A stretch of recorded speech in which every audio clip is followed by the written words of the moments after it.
Kasih karunia dan damai sejahtera dari Tuhan Allah Bapa kita dan dari anaknya Tuhan Yesus Kristus menyertai kamu. Amin.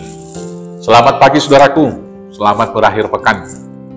Dalam suasana Jumat Agung, mari mendengarkan firman Tuhan menuntun kita melakukan aktivitas hari ini. Dari Yohanes 4 ayat 24, demikian firman Tuhan. Allah itu roh, dan barang siapa menyembah Dia, harus menyembahnya dalam roh dan kebenaran. Demikianlah firman Tuhan. Bapak, Ibu, saudara-saudaraku yang terkasih dalam Yesus Kristus, dalam kehidupan beragama, tentu yang dibangun adalah spiritualitas. Spiritualitas itu adalah sesuatu yang abstrak.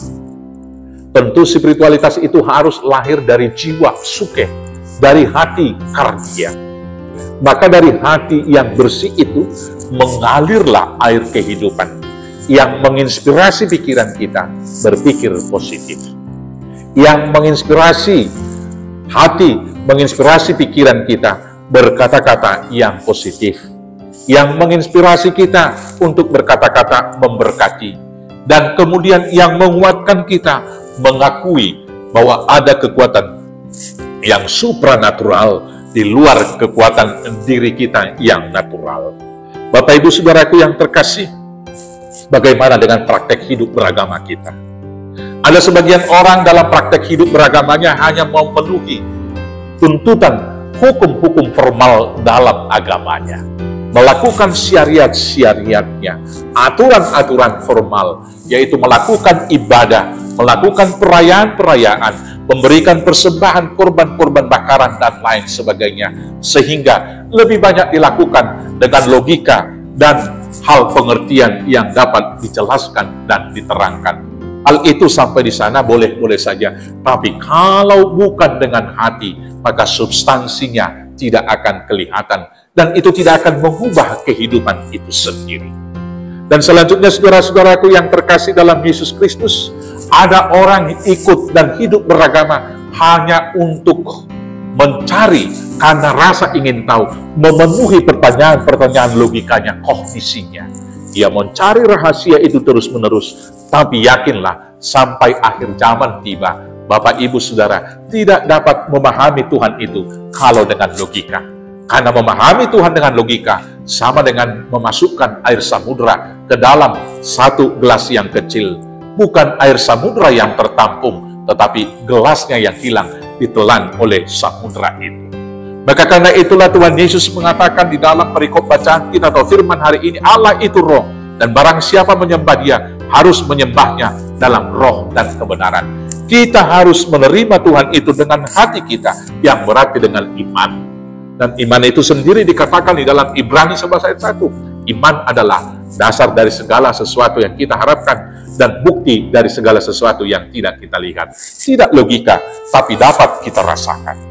Dan kemudian dasar kebenarannya yang pertama adalah bahwa ada kekuatan yang supranatural, itu secara substansial. Dan siapakah yang secara eksplisit mengatakan itu? Tuhan Yesus, itu satu-satunya sembahan kita. Karena Tuhan Yesus mengatakan di dalam Yohanes 14 ayat 6, akulah jalan dan kebenaran dan hidup. Tidak ada yang sampai kepada Bapa kalau tidak melalui aku. Dan kemudian kebenaran yang mutlak yang kita lihat, satu-satunya nabi, satu-satunya pemimpin agama yang pernah lahir ke dunia, kemudian menjalani kehidupan dan mati, dan mengalahkan kematian dengan kebangkitan dan naik ke surga, hanya Yesus Kristus. Belum ada tokoh agama yang lain yang diceritakan Dia mati, bangkit, dan naik ke surga selain daripada Yesus Kristus. Maka kebenaran yang mutlak menuju kehidupan itu adalah Tuhan Yesus, dan itulah yang harus kita sembah. Maka kemudian Bapak, Ibu, Saudaraku yang terkasih dalam Yesus Kristus, marilah kita menyembah Tuhan dengan roh dan kebenaran. Dan kebenaran yang berikut adalah kita harus hidup kudus. Kalau kita sampai berdoa kepada Tuhan, tidak boleh berdoa sudah dendam dan benci kepada orang lain. Tetapi kita harus berdamai dulu dengan orang lain, berdamai dengan diri sendiri, menguduskan, menyucikan hati, maka kita datang kepada Allah yang kudus. Dengan demikianlah doa kita didengarkan dan kemudian dikabulkan oleh Tuhan. Maka karena itu, Allah itu adalah roh. Barang siapa mau menyembah Dia, mari kita menyembah dalam roh dan kebenaran. Selamat beribadah di dalam roh dan kebenaran. Tuhan Yesus memberkati. Amin, kita berdoa. Terima kasih Bapa, ajar kami untuk menyucikan diri kami. Ajar kami berdoa kepada Tuhan, menyembah-Mu dari segenap hati kami. Dan ajar kami untuk datang kepadamu di dalam kebenaran, yaitu Yesus Kristus yang adalah jalan, kebenaran, dan hidup. Terima kasih Bapa, terima kasih Bapa. Inilah doa kami.